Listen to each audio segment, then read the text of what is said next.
കുറേ ആയില്ലേ ഒരു ജേണലൊക്കെ ചെയ്തിട്ട്. ഇന്നൊരു ജേണൽ ചെയ്താലോ? ഞാൻ ഈ സ്ക്രാപ്പ് ബുക്ക് ടൈപ്പ് ജേണൽസ് ഉണ്ടല്ലോ, അത് അധികമൊന്നും ചെയ്യാറില്ല ട്ടോ. ഇതിപ്പോ കണ്ടാൽ തന്നെ നിങ്ങക്ക് മനസ്സിലാവും.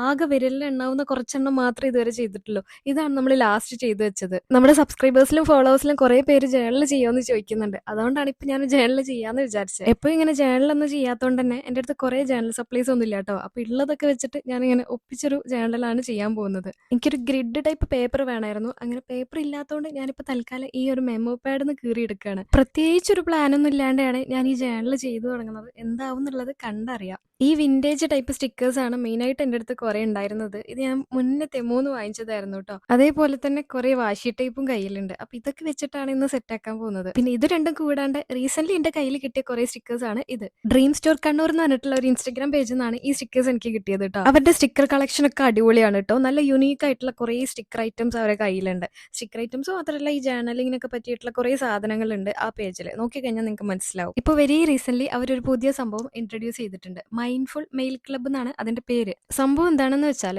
നമ്മളിൽ ഇപ്പോൾ കുറേ പേർക്ക് ജേർണലിംഗ് ചെയ്യാൻ ഭയങ്കര താല്പര്യം ഉണ്ടാവും. പക്ഷെ അതെങ്ങനെ ചെയ്യേണ്ടതെന്നുള്ളത് ഒരു ഐഡിയ ഉണ്ടാവില്ല. നമ്മൾ ഈ സ്ട്രെസ് ഒക്കെ ഡൈവേർട്ട് ചെയ്യാൻ പറ്റിയ നല്ലൊരു സാധനമാണ് ഈ ജേർണലിംഗ്. അപ്പൊ അങ്ങനത്തെ ആൾക്കാരാണെന്നുണ്ടെങ്കിൽ ഇവരുടെ ഈ ഒരു സംഭവത്തിൽ സബ്സ്ക്രിപ്ഷൻ എടുക്കുകയാണെങ്കിൽ മന്ത്ലി ബേസിസിൽ അവർ നമുക്ക് ജേർണൽ സപ്ലൈസ് അയച്ചു തരും. ജേർണൽ സപ്ലൈസ് മാത്രമല്ല, അതിലൊരു ലെറ്ററും കൂടെ ഉണ്ടാവും. ആ ലെറ്റർ കൊണ്ട് ഉദ്ദേശിക്കുന്നത് എന്താണെന്ന് വെച്ചാൽ, നമ്മളിപ്പോൾ ഭയങ്കര ഡൗൺ ആയിട്ടിരിക്കുന്ന സമയത്ത് ഇതൊന്നും കുഴപ്പമില്ല, ഇതെല്ലാം ശരിയാവും എന്നൊക്കെ പറഞ്ഞിട്ട് നമ്മൾ ആശ്വസിപ്പിക്കാൻ ഒരാളുണ്ടാവുമ്പോൾ അത് ഭയങ്കര നല്ല കാര്യമായിട്ട് തോന്നില്ലേ? അതേപോലെ തന്നെയായിരിക്കും ഈ ഒരു ലെറ്ററും. എല്ലാ മന്തും നമ്മൾ ആശ്വസിപ്പിക്കുന്ന തരത്തിൽ ഒരു ലെറ്റർ അവർ അയച്ചു തരും. അത് നല്ലൊരു കാര്യമല്ലേ? അപ്പോൾ ഇതിനെപ്പറ്റി കൂടുതൽ ഡീറ്റെയിൽസ് അറിയണമെന്നുണ്ടെങ്കിൽ ഒന്ന് ജേർണലിൽ നിന്ന് കമന്റ് ചെയ്താൽ മതി കേട്ടോ.